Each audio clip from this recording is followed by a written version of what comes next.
Hej Nikolaj. Vi er gruppen, der har Artemis. Det er mig, Hodo og Diara. Jeg vil starte med at fortælle overordnet, hvem Artemis er, og så vil jeg komme ind på nogle myter. Artemis er den græske mytologigudinde for dyr, natur, jomfruelighed og fødsel.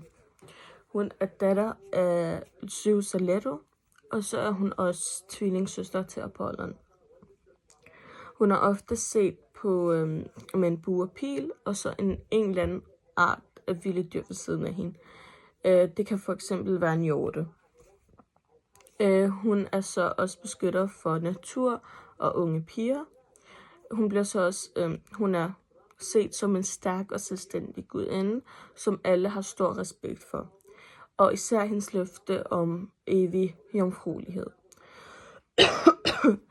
Artemis har dog også en hård og hengivelig side, for hvis der er nogen, der overskred hendes grænser, kunne straffe hun dem, der gjorde det så hårdt.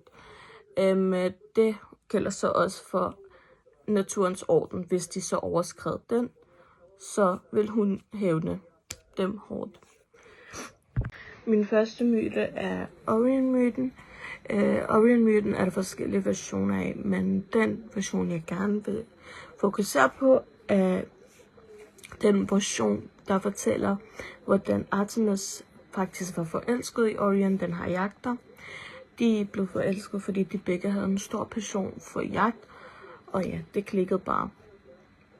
Men da hendes tvillingbror Apollon ser den her relation, bliver han meget utilfreds og ønsker så at sætte en stopper til den her relationship. Han digter så en plan, hvor han udfordrer sin tvillingssøster Artemis til at ramme en plet ud på havet. Artemis rammer så den her plet, og uden at vide det, var det så Orion, hendes forelskede. Artemis, ja, hun havde en stor sorg. Der er nogle versioner, der fortæller, at hun lavede Orion om til et stjernebillede. Der er også en anden version af historien, som er næsten det helt modsatte, der fortæller, hvordan det faktisk Orion prøvede at voldtage Artemis, hvor Artemis sender en skorpion efter ham for at så dræbe ham. Den her skorpion stikker ham i halsen, og de begge dør. Den her version fortæller også, at hun laver for at skorpionen får noget validation, altså hun vil fejre, at han dræbte Orion, laver ham om til stjernebillede, og det gør Orion også. Men som sagt, så fokuserer på den første version. Den første version behandler temaerne som venskab og tab, og så fortrydelse, fordi hun så fortrød, at hun dræbte sin elskede. Og man kan se hendes, hun er gud for naturen i den her myten, fordi hun igen har en meget passion for jagt. Så har jeg også min anden myte, som er myten om Artemis og Callisto. Den her myte fortæller om Callisto, som var en nymfe og datter af kong Lykon måske. Callisto var så tilhænger af Artemis, Callisto tiltrækker opmærksomhed fra Zeus, altså Artemis' far, og Zeus forvandler sig så om til Artemis for så at narre Callisto ind til at voldtage hende.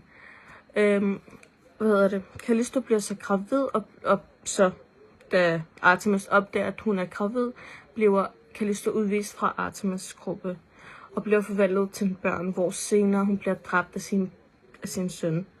Hun bliver så også sat blandt stjernerne. Her kan man se, at Artemis' gud er gud for jomfruelighed, og hun kan se, at Callisto bliver straffet for at så bryde den her jomfruelighed. Selvom det ikke var hendes skyld, men ja. Den her myte behandler temaerne som forræderi, kyskhed, det kan vi se om, hvordan Callisto bryder sin jomfruelighed, og guddommelig straf, og så stjernebilledet, fordi Callisto bliver sat blandt stjernerne. Men jeg vil sende den videre til Hodo. Hej Nikolaj, jeg skal forklare om gudinden Artemis, og så skal jeg komme ind på myten om Ifigenia. Til Hodo. I mytologien bliver Artemis set som Afrodites modsætning, og som et symbol på den her kyskhed, der ofte afviser den her menneskelige seksualitet, som også det Afrodite symboliserer.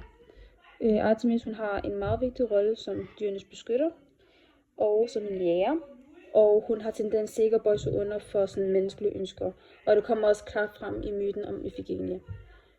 Myten om Ifigenia, den handler om Agamemnon, som er leder af den her græske hær, der er på vej tilbage til Troja for at tilbageerobre hans bror Menelaus hustru Helena.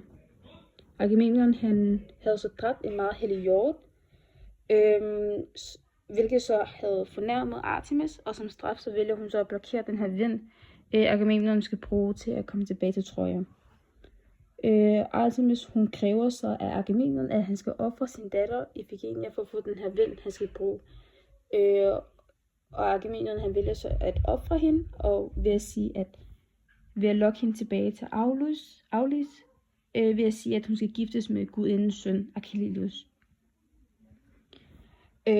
Og Ifigenia hun finder så ud af det, og hun beslutter så, selvom at hun har fundet ud af, at hendes far gerne vil ofre hende, så vil hun frivilligt gerne lade sig ofre.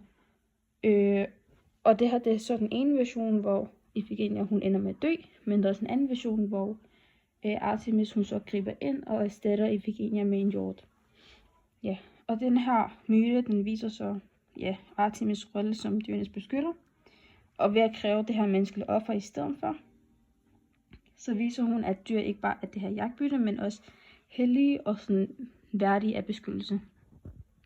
Der er også et billede af en romersk statue af Artemis fra det 4. århundrede før Kristus.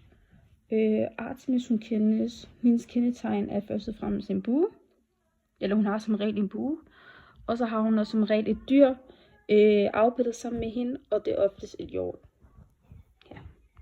Altså ja, som tidligere nævnt, så var Artemis jo kendt for hendes kyskhed og hendes jomfruhed, og hvor meget hun ligesom gik op i privatliv, og hvordan ligesom at holde det helligt for sig selv. Så der har også været en myte om, og historie om, at Aktaeon, han så hende bade nøgen på et tidspunkt, og hun derfor forvandlede ham om til en hjort, som straf, hvor det så var, at hendes hunde, så, som ikke kunne genkende ham her, så kom og spiste ham. Så var der også en, der hed Seprotis, som også så hende bade nøgen og blev straffet ved at blive lavet om til en kvinde derimod. Og en helt anden historie om, at hun fik sendt en vildsvin efter Adonis, enten som hævn eller som straf, eller af jalousi. Og der det ligesom viser, hvor meget vægt hun lægger på jomfruelighed og privatliv og kyskhed. Og hvordan at hun ligesom ikke var en gudinde, der ligesom underlagde sig af mandlig magt, kontrol og begær. Hvilket også er oplagt til, at Medea så kaldte på hende i Euripides Medea, at Medea hun var både forrådt af en mand, og også var en kvinde i nød, hvilket var det Artemis jo ligesom gik ind for. Hun kunne jo også blandt andet frelse kvinder, gravide kvinder for at dø under fødslen, og hun var primært en gudinde for selvfølgelig både for natur og dyr og sådan, men også at hjælpe kvinder i nød, var det hun var meget kendt for. Så unge kvinder, gravide kvinder og generelt kvinder i nød hjalp hun, så det var også oplagt, at Medea ligesom kaldte på hende, da hun var forrådt af Jason, og hun var i nød.